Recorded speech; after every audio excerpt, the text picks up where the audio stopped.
ibyishimo byinshi mu mitima yacu kuko Kristo yazutse.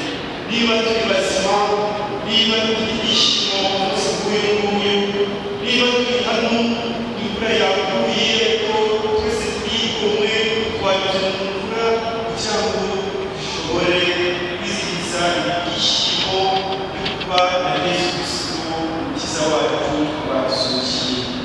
Ibyo byishimo rero reka dukomeze dusangire na bagenzi bacu, cyane cyane n'abigishwa bagiye kubatizwa benshi ijambo ry'Ukaristiya, kugira ngo nabo dushobore kwinjiza mu muryango w'Imana, nabo baba abakristo batangiye urugendo rwo kwitagatifuza, kugira ngo nabo ubusumwe babe na Yesu Kristo ibyishimo byuzuye. Bakristo bavandimwe, kuri iki ijambo ry'Ukaristiya hari abasabiriza Iradukunda Christian na Mahirwe Pedro Denise barasabira kurirwa Uwiteka Musime Faina. Kristokazi arashimira Imana ko yakijije umwana we mu buryo bwo kwiga hanze y'igihugu, barashimira ko yamurinda umuryango. Urukundo Aline arashimira Imana ibyiza yamukoreye binyuze mu mubyeyi Bikira Mariya. Umutesikazi arashimira ibyiza byose Imana yamukoreye mu mwaka ushize kugeza ubu. Ubundi umukristokazi arashimira Imana, anasabira abana be b'umubiri n'abatisimu umugisha no gukomera mu kwemera, anasabira Sidira Tade, abana be n'inshuti zabo bose bitega Imana. Abavandimwe rero, umuco w'imiryango yacu kugira ngo dushobore kumva ijambo ry'Imana turishyira mu Ukaristiya tumusomera. Emereye Imana ishobora byose,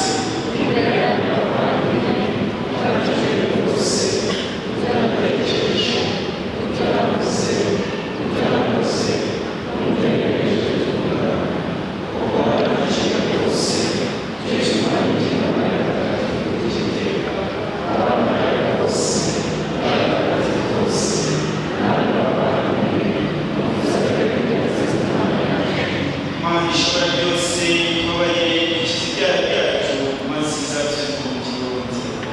Amen.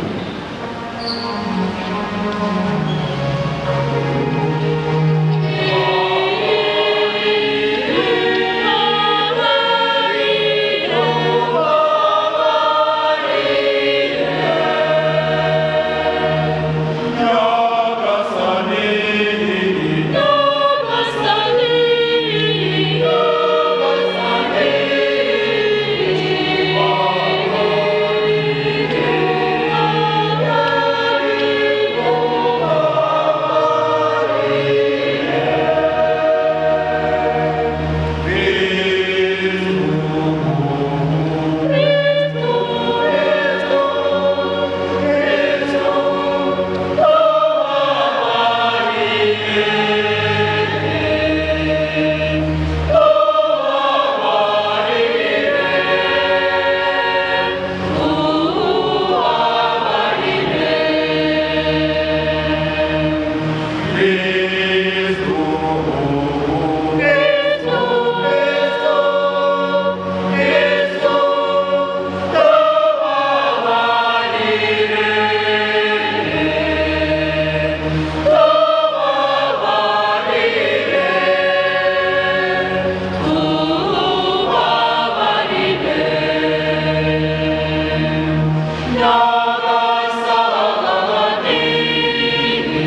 tube umuco w'ubugingo bw'iteka tubikesha kururwa rwa Yesu Kristo umwana wawe umwami wacu umwana wawe ukatikana n'uwawe mutagatifu ibihe n'ubahisi barateka. Amen.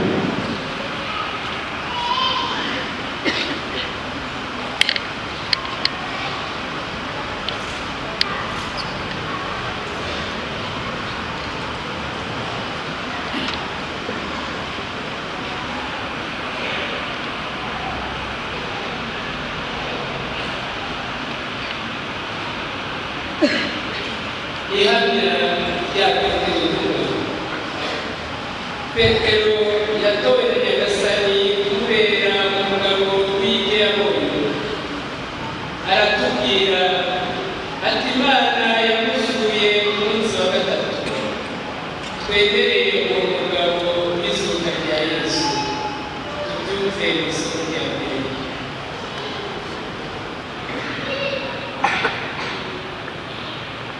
Isomo rikozwe n'umuntu.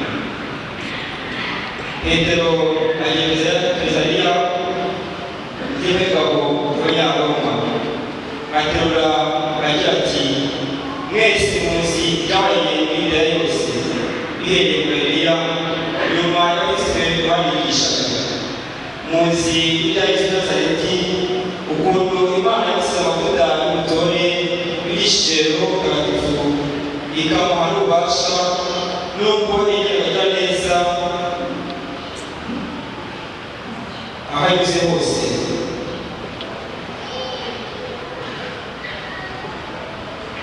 Akiza abahantu n'abasekibi bose kuko Imana yari kumwe nawe. Natwe rero turi abahamya b'ibyo yakoze mu gihugu cy'Abayahudi, kimwe n'i Yerusalemu bamwishe bamanitse ku giti, ariko Imana yamusuye ku munsi wa gatatu imara kugaragaza atari ku rubanda bose, ahubwo bahamya batoranijwe n'Imana hakiri kare, twebwe abariye kandi tukanywa kumwe nawe aho bari kuzuka mu bapfuye. Nuko yiga kwamamaza no guhamya muri rubanda ko ari we washyizweho n'Imana kuba umucamanza w'abazima n'abapfuye. Abahanuzi bose bemeza ko umwemera wese azaronka imbabazi z'ibyaha abikesha ububasha bw'izina rye. Iryo ni ijambo ry'Imana.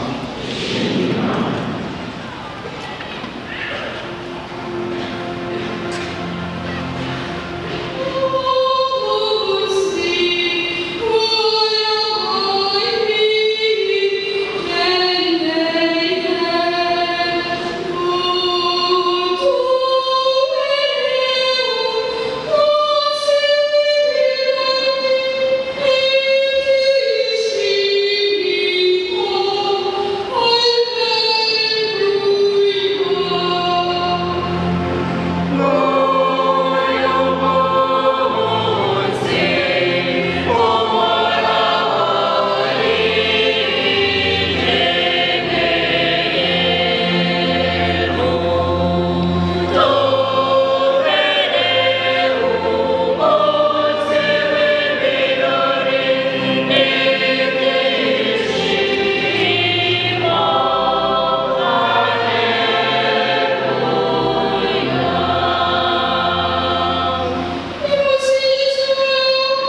kubana n'uwazutse.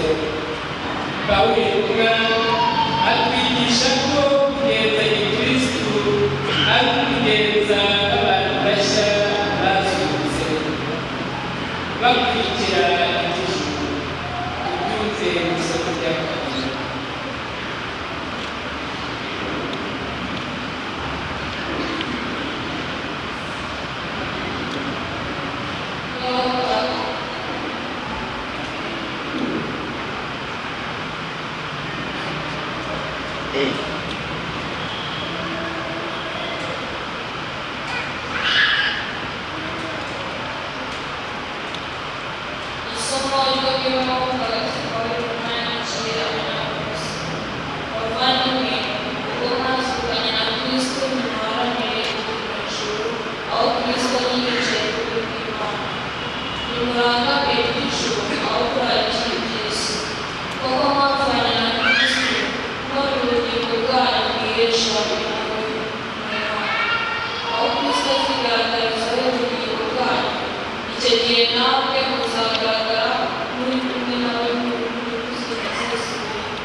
Tristeza kuswe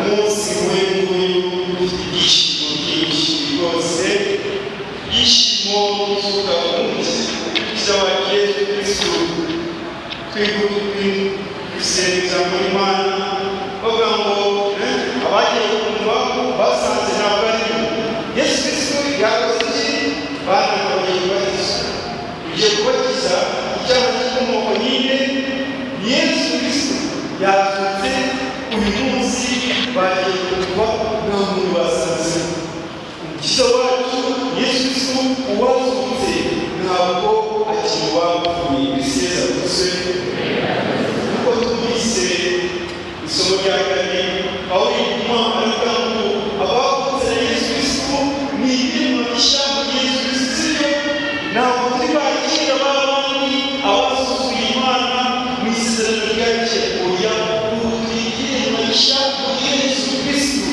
tugomba kwishima abantu sibyo tugomba kwishima kuko turi aba Yesu turi abakristo abakristo turangwa na Yesu Kristo wazutse Yesu Kristo ni ubuzima Yesu Kristo ntabwo yakukiye gusa babandi abagarawe oya Yesu Kristo yakukiye twese aho tuba dukaje Yesu Kristo yakukiye umwana umuririmbyi umupadiri umuto umukuru umusaza umukecuru umuzungu umwirabura iseza gusa ukristo Yesu Kristo wazutse ntiwatwese sibyo ntiwatwese kugira ngo uyu munsi aratwibutsa ko turi ibiremwa bishya n'abigishwa bagenda babivuze mu kanya bagiye kurema bundi bishya muri Yesu Kristo umuntu wavuze bundi bishya muri Yesu Kristo hari ukuntu abasa ntabwo tuba turi babandi bakera abasura Imana abakorera ibyaha abasigaga igihomana ujya abantu bavuze na Yesu bavuze Yesu Kristo bagomba kugaragaza iyo Yesu Kristo yakundaga Yesu Kristo wazutse ni wa wundi wafashe umusaraba ukubera ibyaha byacu yarabikunze akadutira ku musaraba kuri ibyaha byacu kuko nari nabivuze ejo bundi nitwe twagombaga kuba turi ku musaraba ariko kubera Yesu Kristo yadukunze umuntu ukunda akemera kubabara kubera wowe kuko muri Yesu Kristo wazutse ni wa wundi wasariraga abarwayi Yesu Kristo wazutse ni wa wundi wikuwe yabonaga abantu bakishyura akabishyura Yesu Kristo wa wundi wasohoraga abarwayi akabishyura akabasengera akigisha ijambo ry'Imana biseza gusa yashaka kuvuga abantu ngo turi hano mu byishimo bya Pasika siyo ibyishimo bibe hanze gusa bibe mu mitima yacu ntabwo bavuga ngo uyu munsi ufite ibyishimo bya Pasika munazira Yesu Kristo hano mu mutima wawe utagaragaza urukundo rwa Yesu Kristo urimo kwibeshya ntabwo umuntu wasuka Yesu Kristo uyu munsi kandi ufite ushobora gusangira n'abakene ariko ukanda gusangira na mugenzi wawe kugira ngo wabaye Yesu Kristo iyo ufite ingeso zidasaba Yesu Kristo wacu ngo tumukwizihiza umunsi babandi rero mwishime kuva ejo bundi twatangiye iminsi itatu iminsi ikomeye kubera kwacu none uyu munsi bagiye kuri iyo byishimo byuzuye Yesu Kristo ari hano n'ubuzima bwo kuraririye kandi bivuga ko Yesu Kristo wazutse afite byose by'ibiceri biseza gusa Yesu Kristo wazutse afite byose by'ibiceri ushaka urukundo rwe ushaka kuziziba ushaka ko agufashe mu rugendo rurimo urababaye kuko tubwiza abantu bagushima Imana ngo hari umuntu wese uyu Kristo hari umuntu ahura na Yesu Kristo wazutse Yesu Kristo wazutse ariho ubuzima ari hose ahora mu buzima yacu ari gutegereje mu bandi umubiri dushaka n'ubugingo biseza kuze n'ubugingo kuko Imana ishaka ko abantu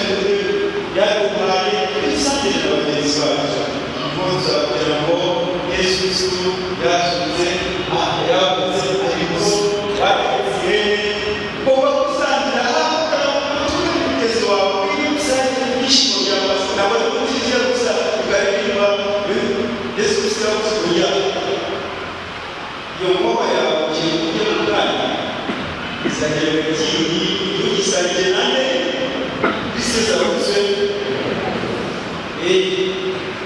zijya mu gusangira ikiza imana igiye kumusha ariko rwose bisangira imana igiye kumusha bisangiye nande ntabwo yihisha agasangira wenyine Yesu asubiza gusa ku kiliziya ya batunze imitima yacu ingo zacu inshuti zacu twese rero gusa Yesu Kristo aturi hafi kandi aturi hafi aho ari imitima yacu kugira ngo akomeze atuyobore ibyishimo byaduhaye ibitangaza no kutwereka umunsi nk'uyu dukomeze gusangira bizatugeze rwose no gutaha gutegura ibyishimo Yesu Kristo kizaba yagasabye Yesu n'abantu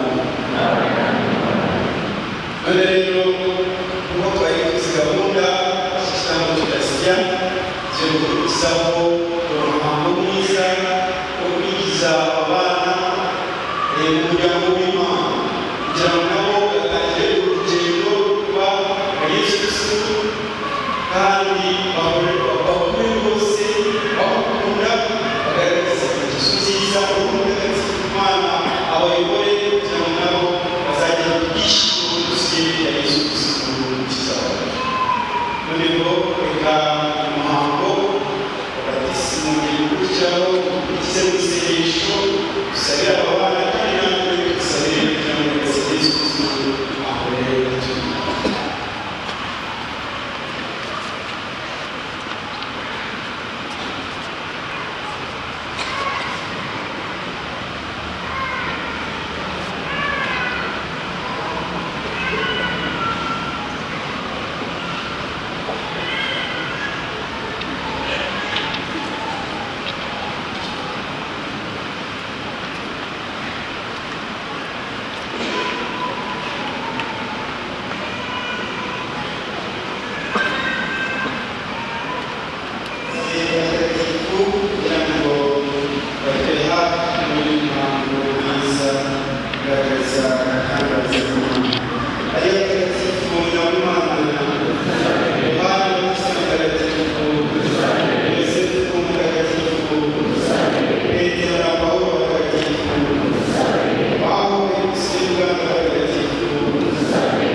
batweyi abana ababyeyi b'abatisimu isakaramentu y'abatisimu aba bana nazanye bagiye guhabwa amazi n'abatagatifu ubuzima bushya bw'umwuka w'Imana.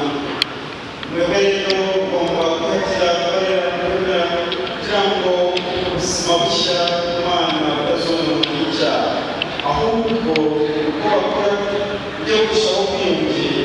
Niba rero ubuzima bufite ubwo bwatumye buzana abana niba kandi biyemeje n'umurimo wo kubarera Kristo mwibutse batisimu mwe ubwanyu mwahawe gusubira mu masezerano mwagiranye n'Imana, ariko kandi icyaha gukurikiza Yesu Kristo no kumwamamaza.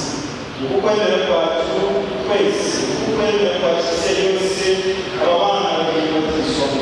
Bene iyo mpamvu rero twese bahurije dusubiremo kwemera kwacu. Mwanze shitani imihango ya yose ibishigisha byose bakanye izakorera ku bana banyu imihango ibereye y'ubukristo kugaragaza yerekera u Rwanda. None impamvu yafasha byose muri ijuru n'isi. Bene Yesu Kristo umwana w'ikinege yagasema wabyara Bikira Mariya akababara abantu bakazuka mu bapfuye, none akaba yicaye iburyo bwa Se. Roho Mutagatifu, Kiliziya Gatolika, urusange rw'abatagatifu, ikizwa n'ibyaha isuka y'abapfuye n'ubuzima buzahoraho. Abandi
umwami wacu. Gasa Yesu abana imitima yanyu ishimishijwe ishimire Nyagasani Imana yacu. Ni koko birabwira biratunganye kumva kandi bimabikiza kwamamaza nanone mu bintu byose Nyagasani, ariko cyane cyane gusigiza reka kuri uyu munsi muhire kuko Kristo ari we Pasika yacu yatanzwe igitambo. Kuko rero uyu ntama nyakuri wakishije ibyaha isi yose mu rupfu yatsinze urupfu rwacu bwite, maze ubusugire bwe busuzumije. Dutumye rero isi yose aho ikagera isaba cyane abasanzwe bigisha ibya Pasika, abamarayika bose bo mu ijuru bakaririmba ibisingizo byawe bakunda imbabazi.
Nyagasani abana bacu bamaze guhabwa abatisimu bigiye none mu muryango wawe wicisha abasumba nawe wemerwa amazina yabo yandikwa mu gitabo cy'ubugingo. Wibuke kandi abavandimwe bacu, ababyeyi bacu n'inshuti zacu bapfuye tugize ubwo kuzazuka cyane cyane abo dusabira muri iyi misa. Musibe Faina, Sigira Tade ndetse n'abana n'inshuti n'abisukazi basabye misa. Hamwe n'abandi bose basanzwe bafite impuhwe tubakirire mu buvuzi bwabo.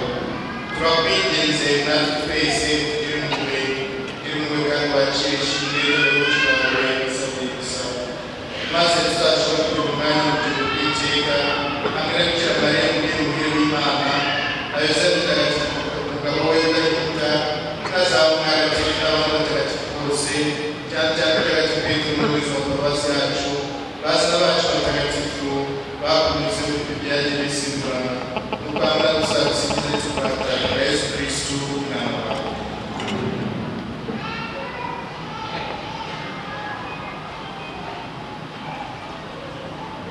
Dawe Mana ishobora byose mu icyubahiro cyose n'ikuzo ryose ubishyikirizwa na Kristo ukabihabwa hamwe nawe ukabihemba muri we mu bumwe bwa Roho Mutagatifu uko ibihe bihora bisimburana iteka.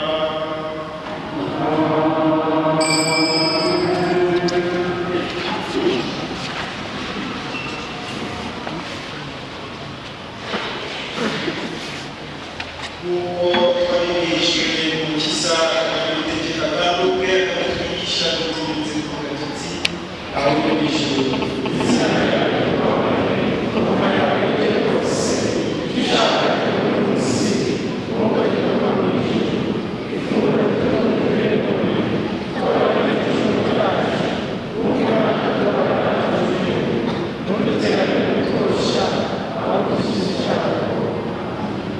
Nyagasani turakwinginze ikiganiro cyose bituma usakaza amahoro muzawe zirengere ikizi cyaha cyose ziturinde amakuba yose igihe dutegereje amizero mahire kuza gukiza wacu Yesu Kristo.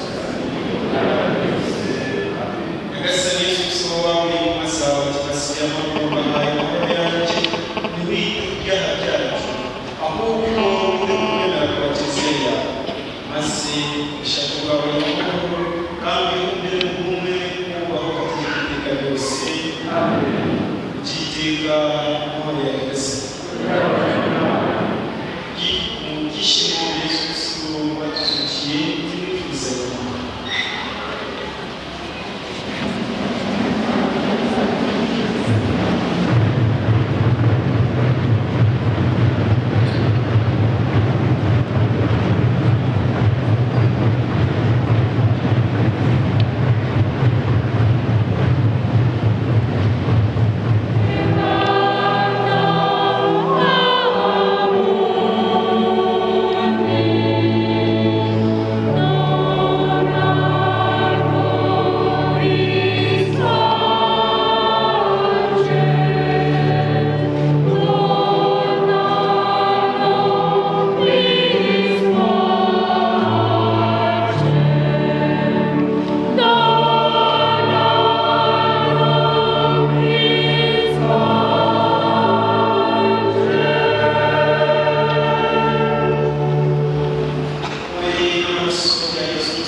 ikigango twishimire rero usanga umugati yasemuye kuri tungane.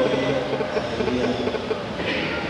Usabe nyagasani Mana yacu ingeso yawe yigishe izawe zibaho cyangwa kuko yakuwe n'umusakabeni wa Pasika zagiye kuri guso iteka ba Yesu Kristo umwami wacu.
Amen.